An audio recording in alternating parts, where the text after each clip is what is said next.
Salut à tous et bienvenue dans l'actualité foot en direct sur Zikone X. Aujourd'hui, un programme chargé avec des rumeurs, des confirmations et des surprises. Installez-vous confortablement, c'est parti. On commence avec la Liga, où le Real Madrid a frappé fort. Les Merengues ont dominé Valladolid 3-0 grâce à un triplé sensationnel de Kylian Mbappé. C'est son premier coup du chapeau sous le maillot madrilène depuis son arrivée l'été dernier. Mbappé a ouvert le score à la 38e minute après un 1-2 chanceux avec Bellingham, a doublé la mise à la 57e minute sur une passe de Rodrigo et a scellé le score en transformant un penalty dans le temps additionnel. Une performance double extra large de l'international français qui n'a pas manqué de ravir les quotidiens espagnols. Cette victoire consolide la position de leader du Real en Liga avec 49 points, 4 points d'avance sur l'Atlético Madrid. On continue avec la Première Ligue, où Manchester City a connu des débuts contrastés pour sa nouvelle recrue. Le défenseur ouzbek de 20 ans, Abdoukodir Kuzanov, a vécu une première compliquée face à Chelsea. Dès la 3e minute, une erreur défensive de sa part a conduit à l'ouverture du score des Blues. Visiblement nerveux, Kuzanov a écopé d'un carton jaune et ses coéquipiers semblaient hésiter à lui passer le ballon. Heureusement, des cadres comme Ilkay Gundogan et Erling Haaland ont repris les choses en main, permettant à City de renverser la vapeur. Le coach Guardiola a soutenu son joueur malgré cette entrée en matière difficile, soulignant que ses expériences sont formatrices. Well, what I thought is not the best start, right? He will take a lesson. He's so young, come for many years. It's not the best start, of course. And yeah, he will learn. So he's young, he will learn. I'm pretty sure.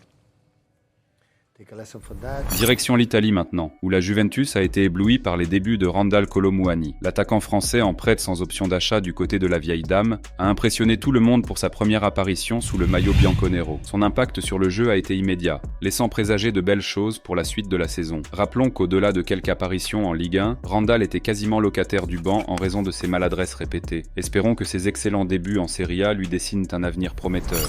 Revenons à Manchester United, où un ultimatum a été posé pour Alejandro Garnacho. Le jeune talent argentin de 20 ans, considéré comme une future star mondiale, semble sur le départ. Malgré un début de saison prometteur, son rendement a diminué sous la houlette du nouveau manager Ruben Amorim. Des problèmes en dehors du terrain et des incohérences dans son jeu ont conduit le club à envisager une vente, avec des clubs comme Napoli et Chelsea sur les rangs. La piste italienne est privilégiée pour éviter de renforcer un concurrent direct en Premier League.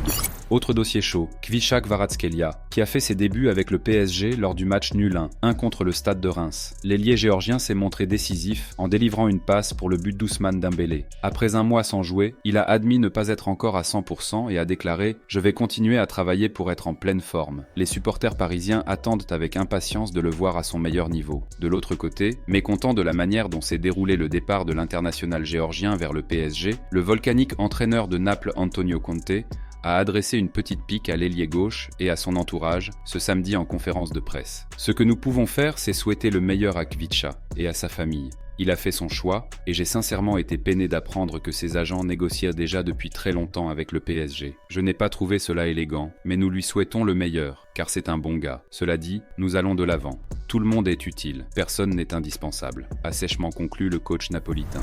On passe aux officiels du jour. Le FC Barcelone est en discussion avancée pour recruter Marcus Rashford de Manchester United. Malgré un contrat jusqu'en 2028, Rashford a perdu sa place de titulaire et rêve de rejoindre le Barça. Le directeur sportif du club catalan Deco a rencontré les agents du joueur à Lisbonne. Cependant, des obstacles financiers subsistent, le Barça devant d'abord alléger sa masse salariale avant de finaliser l'opération.